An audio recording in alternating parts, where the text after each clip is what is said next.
तो हेलो दोस्तों, आपका फिर से स्वागत है मेरे चैनल साफ्लिक्स पर। जैसा कि हमने पिछले एपिसोड में देखा था कि जो जियांग की बहन होती है वो उन असैसिन्स को मारने के लिए वहाँ पे पहुँच चुकी होती है। अब इस एपिसोड की शुरुआत में दिखाया जाता है हमें कि जो जियांग है वो बाथ ले रहा होता है और वो कह रहा होता है ये तो बहुत ही ज़्यादा गर्म है और ये बहुत ही ज़्यादा अच्छा भी है। और वो पानी में चला जाता है और कहता है यहाँ पर तो आके मुझे बहुत ही ज़्यादा मज़ा आ रहा है। तभी वो सोच रहा होता है कि जो युंगसी है वो युन फैमिली में चली गई है ताकि वो अपनी फैमिली बिजनेस का संभाल सके। और जो लैंग है वो टियांगो सिटी में इन्वेस्टिगेशन कर रहा है सिचुएशन की देखभाल करने के लिए। और मैंने लिंगशी को यानी कि जो जियांग की मेड है उसे उसने खाना बनाने के लिए भेजा होता है। और जियांग कहता है कि आखिरकार मुझे थोड़ा सा अकेले में टाइम मिल ही गया। अब वो कहता है कि अब बारी है कि मैं सोल पैलेस में जाऊं और जाके फिर से एंजॉय करूं। तभी हमें दिखाया जाता है कि वहाँ पे एक सोल की एनर्जी निकलती है और जियांग जो है वो वापस से अपने वर्ल्ड में चला जाता है, सोल वर्ल्ड में, और कहता है आखिरकार मैं यहाँ आ ही गया। और तभी वो दौड़ते हुए रुक्सी के पास जाता है और कहता है माई लव। तभी जो मिस रुक्सी है वो उसको एक स्लैप मारती है, बोलती है पॉवर्ट, तुम जो हो अभी आना तुम्हें ज़रूरी था। जो जियांग है वो कहता है क्या, ये तो सच में रुक्सी है। रुक्सी कहती है कि तुम वापस से ऐसे आ गए, क्या तुम थोड़ी देर वेट नहीं कर सकते थे? मुझे तुमसे कुछ बातें करनी है, पहले बातें करते हैं। तभी जियांग उसे कहता है ठीक है, पर मुझे लगा था कि ये सिर्फ इमेजिनेशन है, पर तो ये सच है। तभी जो मिस रुक्सी है वो कहती है कि मैंने कहा था कि मैं हमेशा तुम्हारे साइड में रहूँगी और इसके लिए ही मैंने अपनी सोल को तुम्हारी बॉडी में डाल दिया। मैं अब तुम्हारे साथ रहूँगी चाहे मेरी सोल डिस्ट्रॉय क्यों ना हो गई हो। और वो कहती है कि जब मुझे लग रहा था उस दिन कि मैं मरने वाली हूँ, तभी पता नहीं कैसे कि मुझे किसी चीज़ ने अपनी तरफ अट्रैक्ट कर लिया। वो एक जेंटल फोर्स थी जिसने मुझे अपनी तरफ अट्रैक्ट किया। तभी जियांग को उसकी बातें याद आने लगती है कि जब उसने जो है मिस रुक्सी को, जब उसकी डेथ हो रही थी तब कितना रो रहा था। तभी जो जियांग है वो कहता है कि हाँ, उस दिन जो है तुम्हारी जो सोल की पावर है वो बहुत ज़्यादा वीक हो गई थी, मैं भी बहुत ज़्यादा परेशान हूँ और तुम जो हो वो बहुत ही ज़्यादा अभी भी वीक ही लग रही हो। तभी मिस रुक्सी कहती है पर उस दिन तक जब तक कि मेरी जो ब्रेथ है वो अच्छी ना हो तब तक मैं यहीं पे रह के अपनी इंजरीज़ को हील करने की सोच रही थी, और आखिरकार मैं यहाँ पे पता नहीं कैसे अपीयर हो गई। और जब मिस रुक्सी है उनके चेस्ट पे एक स्नो के शेप का जो एक सिंबल चमक रहा होता है। तभी जियांग कहता है ये सिंबल, ये तो सेक्रेड स्नो आइस है। और जो सेक्रेड स्नो आइस है वो पता नहीं गुस्से वाले फेस में होता है। तभी जियांग कहता है तो इसका मतलब क्या है कि तुम जो हो इतने देर से उस आइस को कंट्रोल कर रही थी और मेरी हेल्प कर रही थी मेरी बॉडी को रीशेप करने में। जो रुक्सी है वो कहती है हाँ। जियांग तभी उसे गले लगा लेता है और कहता है कि तुम मेरे लिए एक ब्लेसिंग हो। मैंने कभी नहीं सोचा था कि जो मेरी गोल्डन आर्मर ड्रैगन है वो वापस आ जाएगा और मैं इतनी ज़्यादा स्पिरिट पावर को बढ़ा पाऊँगा। तुम्हारे चक्कर में मैं अब बहुत ही ज़्यादा ताकतवर हो गया हूँ और मैं तुम्हें वापस से तुम्हारी लाइफ में वापस ज़रूर लाऊंगा। तभी मिस रुक्सी कहती है कि ये तो बहुत ही नॉर्मल सी बात है, मैं उतनी भी अच्छी नहीं हूँ, ये तो वैसे भी मेरी रिस्पॉन्सिबिलिटी थी। और वो शर्माते हुए कह रही होती है कि मेरी जो स्पिरिट है वो वैसे भी ब्रोकन हो चुकी है। जियांग कहता है कि चिंता मत करो, मैं तुम्हारी हेल्प करूँगा ताकि तुम्हारी जो स्पिरिट है वो वापस आ जाए और तुम्हारा जो बॉडी है वो वापस से ठीक हो जाए, मैं तुम्हें जगा के ही रहूँगा। तभी हमें दिखाया जाता है कि जो मिस रुक्सी और जियांग जो होते हैं वो वापस से करना स्टार्ट कर देते हैं। जियांग जो है वो मिस रुक्सी के पास आता है, वो कहता है तुम्हारा जो हस्बैंड है तुम्हें वापस ला के रहेगा, पर तुम्हें मुझे कुछ फेवर देना पड़ेगा। अब मिस रुक्सी शर्माते हुए कह रही थी हस्बैंड रुको, पर जियांग उसके पास चला जाता है और कहता है कि मेरे पास बहुत सारे मेथड्स हैं, हम जो है यहाँ पे बहुत सारे मेथड्स को प्रैक्टिस करेंगे और अपनी सोल को स्ट्रेंथन करेंगे। और जियांग कहता है कि मैं तुम्हें बहुत ही धीरे धीरे सिखाऊंगा। और फिर हमें उसी टेंट में से फिर से चिल्लाने की आवाज़ें आने लगती है और बाहर के सीन में दिखाया जाता है जो जियांग है वो तो बात ले ही रहा होता है, पर उसकी मेड और जो वो लड़का होता है वो दोनों उसको वैसे ही देख रहे होते हैं। उसकी मेड कहती है लगता है कि मास्टर जो है वो कल्टीवेशन कर रहे हैं। तभी वो लड़का कहता है पर ये जो एक्सप्रेशन है वो बहुत ही ज़्यादा डिस्कस्टिंग है, आखिर ये क्या सच में प्रैक्टिस कर रहा है? और वो लड़का कह रहा होता है मुझे जो है अभी उसको बहुत सारी चीज़ें बतानी थी, पर इसको देखो ये यहाँ पर पता नहीं क्या कर रहा है। उसके बाद हमें कुछ टाइम के बाद की सीन दिखाया जाता है उसी हेडक्वार्टर का, जो असैसिन का हेडक्वार्टर होता है जहाँ पे जियांग की बहन आई होती है उनको मारने के लिए, और वो सारे के सारे असैसिन्स को वहाँ मार रही होती है और उसके लोग भी, और सारे के सारे असैसिन जो है वो मारे जा चुके होते हैं। तभी जो उस लड़की का यानी कि जियांग की बहन का जो सबसे खास सर्वेंट है वो कहता है प्रिंसेस आप जो हैं आप जानती हैं कि एक लाइफ को लाना वो कितना ज़्यादा मुश्किल है, पर आप इतने सारे लोगों को ऐसे ही मार रही हैं कि आपको नहीं लगता हमें ईस्ट चाइना सी में वापस चले जाना चाहिए? और नाइन्थ प्रिंस जो है वो भी वॉच कर रहे होंगे, और हम यदि वहाँ पे नहीं गए तो लगता है कि वो हमसे लड़ाई कर लेंगे। तभी वो जो प्रिंसेस होती है, जियांग की बहन, वो कहती है, हाँ क्या तुम लोग जो है वो मरना चाहते हो मुझसे? तभी वो बुड्ढा कहता है कि फिर आप इतने लोगों को मार क्यों रही हैं? तभी जो जियांग की बहन होती है वो कहती है कि चलो, और वो कहती है कि मुझे जो है वो टियांगफेंग काउंटी जाना है, और मैं ईस्ट चाइना सी में बाद में जाऊंगी। पहले मैं वो जो ओल्ड इमॉर्टल एल्डर है उसको थोड़ी सी रिस्पेक्ट तो दे दूं। और वो बूढ़ा सोच रहा होता है आखिर ये जो है, आखिर वो वहाँ जाना क्या चाहती है? क्या वो उसे मारने वाली है काउंटी किंग को? क्या ये सच में पागल हो गई है?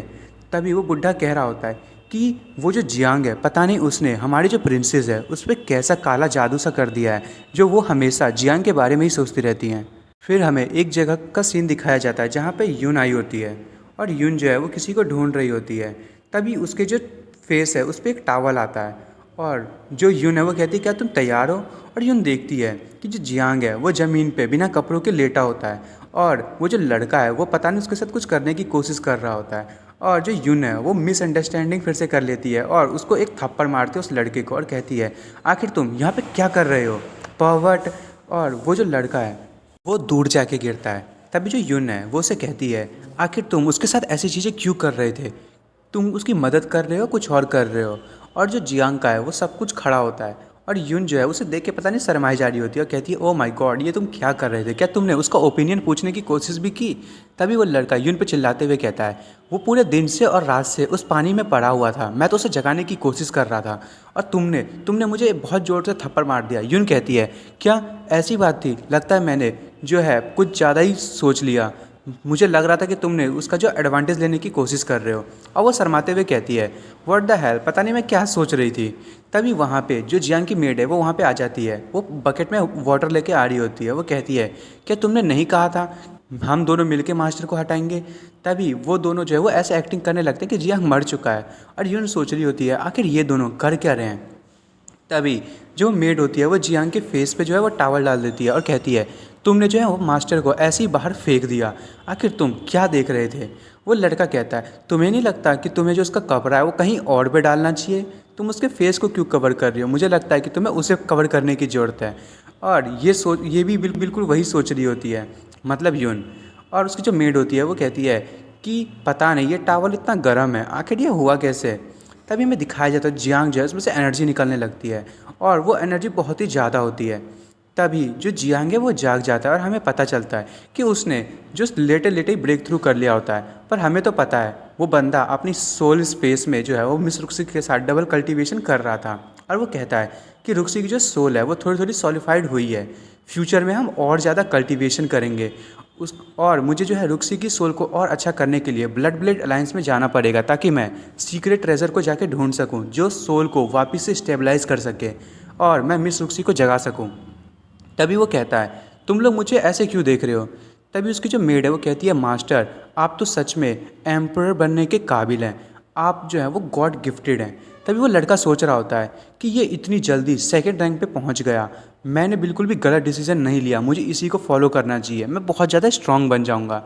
और उसको ऐसे देख के ये जो यून है वो कह रही होती है आखिर ये लड़का जियांग को ऐसे क्यों देख रहा है?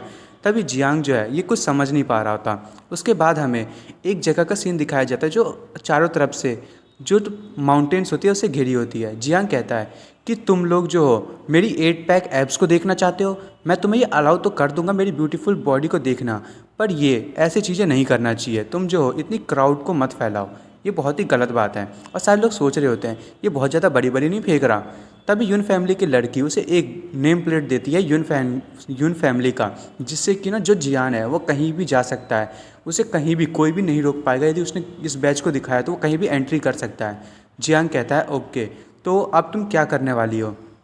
तभी यून कहती है कि मैं जो हूँ इसका यूज़ करते हुए अब यून फैमिली में वापस जाऊँगी और यून फैमिली में सबसे ज़्यादा ताकतवर बन जाऊँगी, और ऊपर से तुमने जो मुझे वो बैच दिया था वो भी मेरे बहुत काम आने वाला है, और मैं अब अपनी यून फैमिली का लीडर अपने पसंद के बंदे को बनाऊँगी जो अब उसकी देखभाली करेगा और हमेशा मेरी ही बातें मानेगा।